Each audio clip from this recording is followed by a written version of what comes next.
السلام عليكم ورحمة الله وبركاته.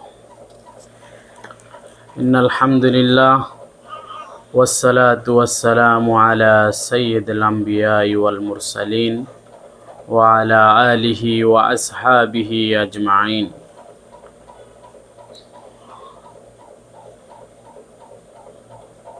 আল্লাহ তাআলার দরবারে লাখো কোটি শুকরিয়া। আল্লাহ তাআলা আমাদেরকে দিনই একটা মজলিসে আল্লাহ তাআলা আমাদেরকে কিছু হাদিস পড়ার এবং শোনার তৌফিক দান করেছেন। এই জন্য আল্লাহ তাআলার দরবারে লাখো কোটি শুকরিয়া। আলহামদুলিল্লাহ আলহামদুলিল্লাহ। আজকে আমরা কিছু হাদিস পড়ব এবং শুনব, যে হাদিসগুলো হযরত আলী রাদিয়াল্লাহু তাআলা আনহু এবং আহলে বেত সম্পর্কে। আহলে বেতের মর্যাদা, আহলে বেতের গুরুত্ব সম্পর্কে কিছু হাদিস আমরা আজকে পড়ব ইনশাআল্লাহ। তো প্রথম হাদিস হচ্ছে হযরত আবু বকর রাদিয়াল্লাহু তাআলা আনহু বলেন যে মুহাম্মদ সাল্লাল্লাহু আলাইহি ওয়াসাল্লামের খুশি এবং রেজামন্দি আহলে বাইতের খেদমত এবং মোহাব্বতের মাধ্যমে তালাশ করো। রাসূল সাল্লাল্লাহু আলাইহি ওয়াসাল্লামের খুশি এটা আহলে বাইতের খেদমত এবং মোহাব্বতের মাধ্যমে তালাশ করো। এই হাদিসটা হচ্ছে বুখারী শরীফ 3751 নম্বর হাদিস। 3751 বুখারী শরীফ। তারপর রাসূল সাল্লাল্লাহু আলাইহি ওয়াসাল্লাম বলেন, এটা যখন তাবুকের যুদ্ধে যাচ্ছিলেন তখন রাসূল সাল্লাল্লাহু আলাইহি ওয়াসাল্লাম হযরত আলী রাদিয়াল্লাহু তাআলা আনহুকে মদিনার মধ্যে রেখে যাচ্ছিলেন। তো এই যুদ্ধটার মধ্যে সর্বপ্রথমবার হচ্ছে যে যুদ্ধে আলী রাদিয়াল্লাহু তাআলা আনহু রাসূল সাল্লাল্লাহু আলাইহি ওয়াসাল্লামের সাথে যাচ্ছিলেন না। অন্যান্য যেগুলো প্রথমে যে যতগুলো যুদ্ধ ছিলেন সব যুদ্ধের মধ্যে হযরত আলী রাদিয়াল্লাহু তাআলা আনহু রাসূল সাল্লাল্লাহু আলাইহি ওয়াসাল্লামের সাথে গেছিলেন। তো এই যুদ্ধ প্রথমবার যে রাসূল সাল্লাল্লাহু আলাইহি ওয়াসাল্লামের কোনো যুদ্ধের মধ্যে হযরত আলী রাদিয়াল্লাহু তাআলা আনহু যাচ্ছিলেন না। তো এই জন্য আলী রাদিয়াল্লাহু তাআলা আনহুকে মদিনার মধ্যে রেখে রাসূল সাল্লাল্লাহু আলাইহি ওয়াসাল্লাম যাচ্ছিলেন। যাওয়ার আগে হযরত আলী রাদিয়াল্লাহু তাআলা আনহুকে বলতেছে, তোমার সাথে আমার নিসবত হচ্ছে যেরকম মূসার সাথে হারুনের নিসবত। হারুনের সাথে মূসার যে সম্পর্ক, তোমার সাথে আমার ওই সম্পর্ক। এটা হচ্ছে যে ওই কারণেই, যে কারণে মূসা আলাইহিস সালাম যখন তুরে যাচ্ছিলেন, তুর পাহাড়ে যাচ্ছিলেন, ওই সময় কওমের কাছে, মূসা আলাইহিস সালামের উম্মতের কাছে, কওমের কাছে রেখে গিয়েছিলেন হযরত হারুন আলাইহিস সালামকে। এই জন্য এখানে রাসূল সাল্লাল্লাহু আলাইহি ওয়াসাল্লাম যখন তাবুক যুদ্ধে যাচ্ছেন, মক্কার জন্য, মদিনার মধ্যে সকলের জন্য খলিফা হিসেবে রাসূল সাল্লাল্লাহু আলাইহি ওয়াসাল্লামের পরে কার দায়িত্ব হিসেবে হযরত আলী রাদিয়াল্লাহু তাআলা আনহুকে রেখে যাচ্ছিলেন। এই জন্য রাসূল সাল্লাল্লাহু আলাইহি ওয়াসাল্লাম বলছেন, তোমার সাথে আমার ওই সম্পর্ক যে সম্পর্ক মূসার সাথে হারুনের। এই হাদিসটা হচ্ছে মুসলিম শরীফের মধ্যেও আছে। মুসলিম শরীফের 6217 নম্বর হাদিস এবং বুখারী শরীফের 4416 নম্বর হাদিস। মুসলিম শরীফের 6217 আর বুখারী শরীফের 4416 নম্বর হাদিস। আরেকটা হাদিস রাসূল সাল্লাল্লাহু আলাইহি ওয়াসাল্লাম বলেন, আমি তোমাদের কাছে দুইটা জিনিস রেখে যাচ্ছি। আমি দুইটা জিনিস তোমাদের কাছে রেখে যাচ্ছি। একটা হচ্ছে কোরআন, এটাকে তোমরা মজবুত করে ধরো। তোমরা কোরআন থেকে হেদায়েত হাসিল করো, কোরআনের উপর, কোরআনের রশিকে তোমরা মজবুত করে ধরে রাখো। দুই নম্বর জিনিস হচ্ছে আহলে বাইত। আমি তোমাদেরকে দ্বিতীয় নম্বর জিনিস রেখে যাচ্ছি, এটা হচ্ছে আমার আহলে বায়ত, আমার পরিবার পরিজন। আমি আল্লাহ তাআলার ভয় দেখাই তোমাদেরকে, আল্লাহ তাআলার ভয় দেখাচ্ছি যে আল্লাহ তাআলাকে ভয় করো আহলে বেতের সম্পর্কে। এই হাদিসটা হচ্ছে মিশকাত শরীফ 6140 নাম্বার এবং মুসলিমের মধ্যে 6225 নাম্বার। মিশকাত শরীফ 6140, মুসলিম শরীফ 6225 নাম্বার হাদিস। রাসূল সাল্লাল্লাহু আলাইহি ওয়াসাল্লাম বলেন, কেউ যদি মাকাম ইব্রাহিমের সামনে, হেরাম কাবার মাকাম ইব্রাহিমের সামনে নামাজ পড়তে থাকে এবং রোজা রাখা অবস্থায়, নামাজ পড়া অবস্থায় সে যদি মারা যায়, তার মনের মধ্যে যদি বিন্দু পরিমাণ আহলে বেতের প্রতি ঘৃণা থাকে, আহলে বেতের প্রতি বগজ থাকে, তাহলে রাসূল সাল্লাল্লাহু আলাইহি ওয়াসাল্লাম বলতেছে সে কোনোদিন জান্নাতে যাবে না, সে কোনোদিন জান্নাতে যাবে না, সে অবশ্যই জাহান্নামের মধ্যে নিক্ষিপ্ত হবে। এই হাদিসটা হচ্ছে মুস্তাদরাক আল হাকিম 4712 নম্বর হাদিস। আরেকটা হাদিস হচ্ছে তিরমিজির মধ্যে 3769 নম্বর, 3769 নম্বর হাদিস। হযরত হাসান রাদিয়াল্লাহু তাআলা আনহু এবং হযরত হুসাইন রাদিয়াল্লাহু তাআলা আনহুকে কোলে নিয়ে, একজন ডান পাশে একজন বাম পাশে কোলে নিয়ে রাসূল সাল্লাল্লাহু আলাইহি ওয়াসাল্লাম বলতেছেন, আল্লাহ আমি এদেরকে মহব্বত করি, তুমিও এদেরকে মহব্বত করো, আর তাদেরকে তুমি মহব্বত করো যারা এদেরকে মহব্বত করে। তো রাসূল সাল্লাল্লাহু আলাইহি ওয়াসাল্লাম বলতেছেন যে আল্লাহ তুমি তাদেরকে মহব্বত করো যারা হাসান হুসাইনকে মহব্বত করে। তো আমাদের সাথে রাসূল হযরত হাসান হুসাইন রাদিয়াল্লাহু আলাইহিস সালাতু ওয়াস সালামের সাথে ঈমানের সম্পর্ক, ঈমান এটার মধ্যেই জড়িত। ঈমান হচ্ছে আহলে বেতের ভালোবাসার মধ্যে, ঈমান আহলে বেতের ভালোবাসার মধ্যে ঈমান এর সাথে জড়িত। আপনি যতই বলেন, যতই অন্য কারোর সাথে আহলে বেতের সাথে কম্পেয়ার করেন, এটা আপনি কম্পেয়ার, এটা আপনার নিজস্ব ব্যক্তিগত মতবাদ হতে পারে, এটা ইসলামের তরিকা হতে পারে না। ইসলামের মধ্যে আহলে বেতের সাথে কারোর সাথে তুলনাই করা যাবে না, তুলনাই করা যাবে না। আহলে বেতের মর্যাদা, তার শান, তার মান, এটা আপনি অন্য কাউকে তুলনা করেন, অন্য কাউকে অন্য কারোর সাথে তুলনা করেন, কিন্তু আহলে বাইতের সাথে অন্য কাউকে তুলনা করা যাবে না।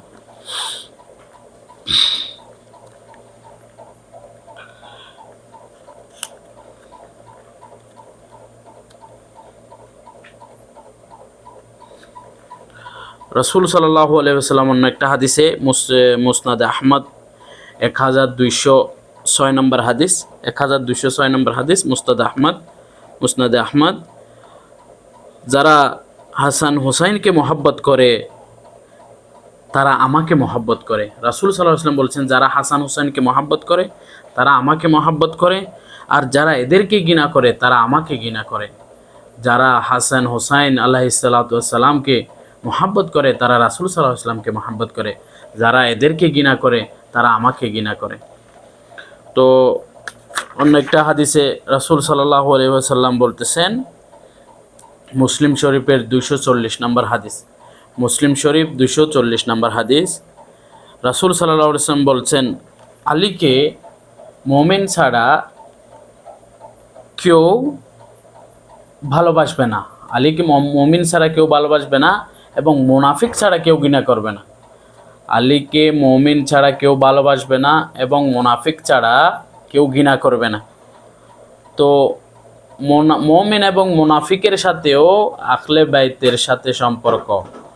মুমিন এবং মুনাফিক যাচাই করতে হলেও দাড়িপাল্লা হচ্ছে আহলে বাইত, আহলে বাইতের বুগজ, আহলে বাইতের সম্পর্ক, আহলে বাইতের ভালোবাসা, এগুলোর সাথে সম্পৃক্ত হচ্ছে ঈমান।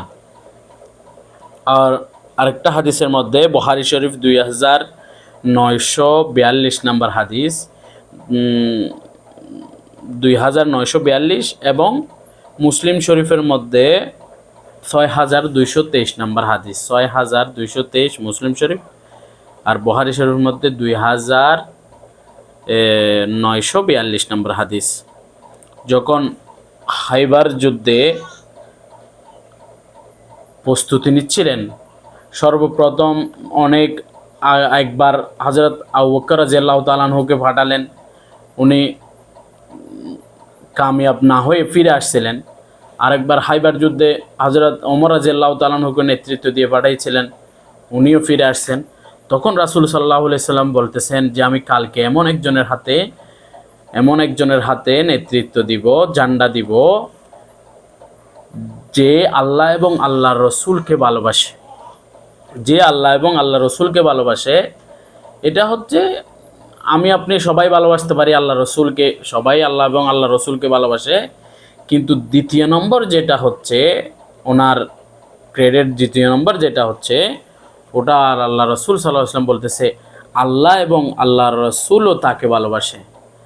এক নম্বর হচ্ছে যে সে আল্লাহ এবং আল্লাহ রসুলকে ভালোবাসে। দ্বিতীয় নম্বর হচ্ছে আল্লাহ এবং আল্লাহ রসুলও তাকে ভালোবাসে, তার হাতে কালকে আমি আমার জান্ডা দিব। তখন সকল সাহাবী কেরাম ইচ্ছা পোষণ করতেছে যে আল্লাহ ওই যাতে কালকে আমার হাতে দেয়, এই বলতেছে কালকে যাতে আমার হাতে দেয়।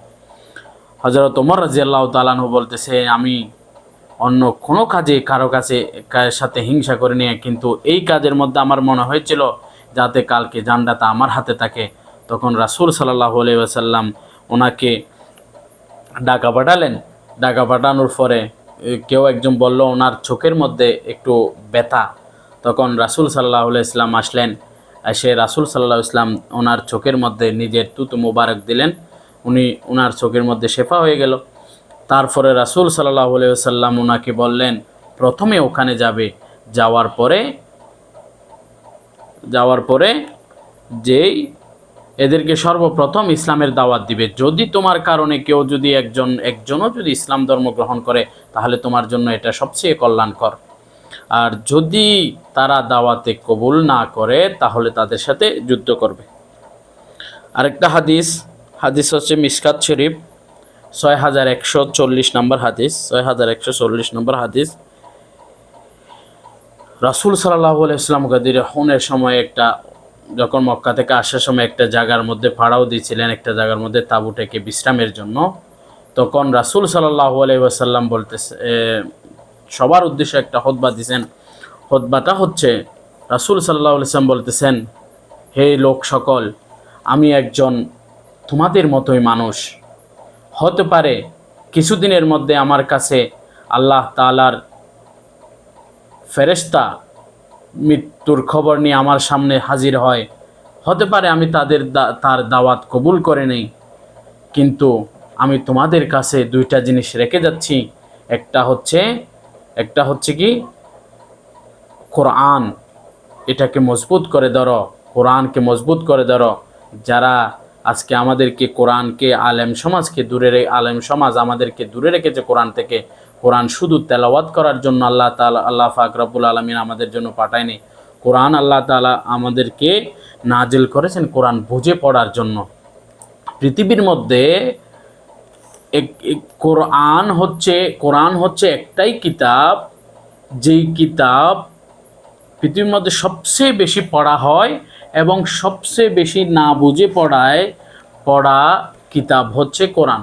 যেই রিডিং গড়গড় করে পড়ে যাবে, কিন্তু সে জানে না কিতাবের মধ্যে কি বলা হয়েছে। আর দ্বিতীয় জিনিস রেখে যাচ্ছি, সেটা হচ্ছে আহলে বেত।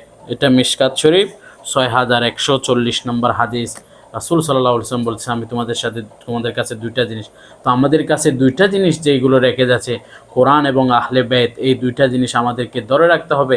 এইটা দুইটা জিনিস অনুযায়ী আমাদেরকে আমল করতে হবে। আহলে বাইতের মহাব্বতই হচ্ছে ঈমান। আহলে বাইতের দুশমনি, আহলে বাইতের প্রতি বগজ রাখা, মনের মধ্যে ভার রাখা, এটাই হচ্ছে মুনাফিকের আলামত। আর রাসূল সাল্লাল্লাহু আলাইহি ওয়াসাল্লাম অন্য একটা হাদিসে বলতেছেন মিশকাত শরীফের 6103 নম্বর হাদিস। মিশকাত শরীফ 6103 নম্বর হাদিসে রাসূল সাল্লাল্লাহু আলাইহি ওয়াসাল্লাম কদির হুনের সময় বলতেছে, হযরত আলী আলাইহিস সালাতু ওয়াস সালামের হাত ধরে উঁচু করে এভাবে দাঁড়িয়ে বলতেছে, মান কুনতু মাওলা ফা আলিয়ুম মাওলা, যে যার মাওলা হচ্ছে আমি, তার মাওলা হচ্ছে আলী। যার মাওলা আলী, যার মাওলা আমি, তার মাওলা হচ্ছে আলী। এটা রাসূল সাল্লাল্লাহু আলাইহি ওয়াসাল্লাম বলতেছেন মিশকাত শরীফের 6103 নম্বর হাদিস। আরেকটা হাদিসের মধ্যে আরেকটা হাদিস, এটা হযরত ইমাম বুখারী রাহিমাহুল্লাহ উনি আমাদের সাথে আলেমরা আরেকটা জিনিস ধোঁকাবাজি যেটা করেছে, এরা তর্জমা করার সময় বুখারী শরীফ, আবু দাউদ এবং প্রত্যেকটা হাদিসের মধ্যে আপনি দেখবেন যে আহলে বাইতের যতগুলো হযরত ফাতেমা আলাইহিসসালাতু ওয়াসসালাম, হযরত আলী আলাইহিসসালাতু ওয়াসসালাম, হযরত হাসান আলাইহিসসালাতু ওয়াসসালাম এবং হযরত হুসাইন আলাইহিসসালাতু ওয়াসসালাম, যতগুলোর নাম এই হাদিসগুলোর মধ্যে এসেছে, আরবি ইবারতের মধ্যে সকলের নামের শেষে আলাইহিসসালাতু ওয়াসসালাম লেখা আছে এবং উর্দুতে, বাংলাতে, হিন্দিতে তর্জমা করার সময় মৌলবীরা রাদিয়াল্লাহু তাআলা আনহু করে ফেলছে। এটাই হচ্ছে সবচেয়ে, আপনি এই হাদিসগুলো, সব হাদিসগুলো আমি যে হাদিসগুলোর রেফারেন্স দিয়েছি, সব হাদিসের মধ্যে দেখবেন যে আরবি ইবারতের মধ্যে আলাইহিসসালাতু ওয়াসসালাম লেখা আছে এবং বাংলা করার সময় রাদিয়াল্লাহু তাআলা আনহু করে ফেলছে, উর্দু করার সময় রাদিয়াল্লাহু তাআলা আনহু করে ফেলছে।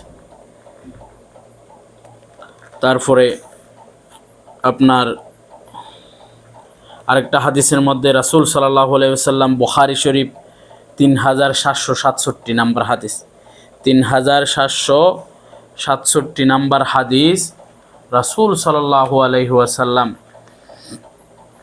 বলতেছেন, ফাতেমা হচ্ছে জান্নাতের সর্দার, ফাতেমা জান্নাতের সর্দার এবং ফাতেমা হচ্ছে আমার জিগরের টুকরা, আমার কলিজার টুকরা।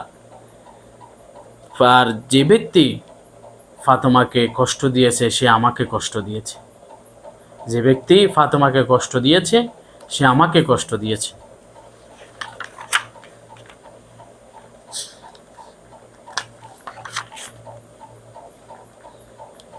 তো আজকে এই হাদিসগুলোই হচ্ছে আজকে শেষ, যেটা আহলে বেত এবং হযরত আলী আলাইহিসসালাতু ওয়াসসালাম এবং আহলে বেতের সম্পর্কে যে এই হাদিসগুলো যেগুলো আমরা পড়ছি, যেগুলো আমরা শুনছি, এটা দ্বারা এটাই প্রমাণিত হয় একটা জিনিস, যে ভালো এবং মন্দ দুটোটাই কোনোদিন সমান হতে পারে না। তো আলী রাদিয়াল্লাহু তাআলা আনহুর এই হাদিসগুলো থেকে আমরা জানতে পারছি যে আহলে বেতের মহব্বতই হচ্ছে ঈমান, আহলে বেতের সম্পর্কে ঘৃণা রাখা হচ্ছে মুনাফিকের আলামত। তো এই আহলে বেতের সাথে যারা ঘৃণা রেখেছে আমরা সবাই জানি, মুআবিয়া এবং বনু উমাইয়ার বেশিরভাগ বনু উমাইয়ার গোত্রের যারা ছিলেন তারা, এজিদ, তো যারা হযরত আলী রাদিয়াল্লাহু তাআলা আনহুকে শহীদ করেছে তাদের উপর আল্লাহ তাআলার লানত, আর যারা হাসান হুসাইন তাদেরকে শহীদ করেছে তাদের উপর আল্লাহ তাআলার লানত, সমস্ত ফেরেশতাদের লানত, সমস্ত লানত করনেওয়ালাদের লানত, সমস্ত দুনিয়ার ইনসানিয়তের লানত, তাদের উপর লানত বর্ষিত। তো যারা, এটা ছোট বিষয় না যে রাসূল সাল্লাল্লাহু আলাইহি ওয়াসাল্লাম যার নামে আমরা কলমা পড়েছি, সেই কলমা পড়া ব্যক্তিরাই 50 বছর হতে না হতে তার পরিবারের সকল সদস্যকে জব করে দেওয়া, তার সকল সদস্যকে কতল করে দেওয়া, এটা ছোট বিষয় না। আমরা যেটা ছোট বিষয় মনে করতেছি, সাধারণ বিষয় মনে করতেছি, এটা আপনি জাস্ট একটা কল্পনা করে দেখেন, যার নামে কলমা পড়েছি তার পরিবারকে 50 বছর ভিতরে তার মাননেওয়ালা, তার কলমা পড়নেওয়ালা মুসলমান নামদারিরাই তাকে, তার পরিবার, পুরো পরিবারকে 50 বছরের ভিতরে হত্যা করেছে। এটা সোজা কথা না।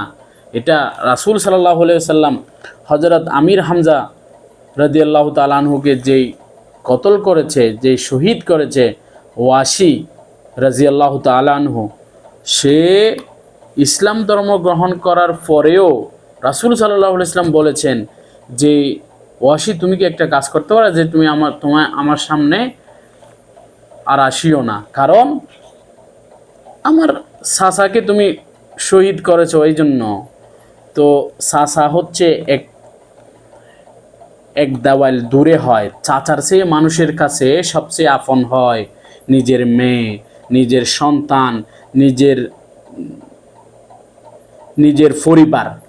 তো নিজের পরিবার হচ্ছে আহলে বেত, যে হাসান হুসাইন হযরত আলী, এগুলো হচ্ছে নিজের পরিবার, যাকে ইসলাম ধর্ম গ্রহণ করার সত্ত্বেও যে ওয়াসিকে বলছে তুমি আমার সামনে আসিও না, তাহলে যারা হযরত হাসান হুসাইনকে যারা শহীদ করেছে তাদের অবস্থা কিয়ামতের দিন কি হবে, বুঝছেন? যারা তাদের দিফা করেন, যারা মুআবিয়ার দিফা করেন, যারা এজিদের দিফা করেন, মুআবিয়ার দফা হানাফিরা সবাই করে, কওমি বলেন, সুন্নি বলেন, দেওবন্দি, সবাই মুআবিয়ার দিফা করে। এখন দুই একটা বয়ানে শোনা গেছে হাফিজুর রহমান কুয়াকাটা এবং সরমনাইর ফির কওমিদের মধ্যেও এজিদের হজরত এজিদ বলছে, হজরত এজিদ, বুঝছেন? এবং ইয়ারাতেও আছে। তো এই জন্য আল্লাহ তাআলা আমাদেরকে বুঝার তৌফিক দান করুন। এদের সাথে কম্পেয়ার করা যাবে না।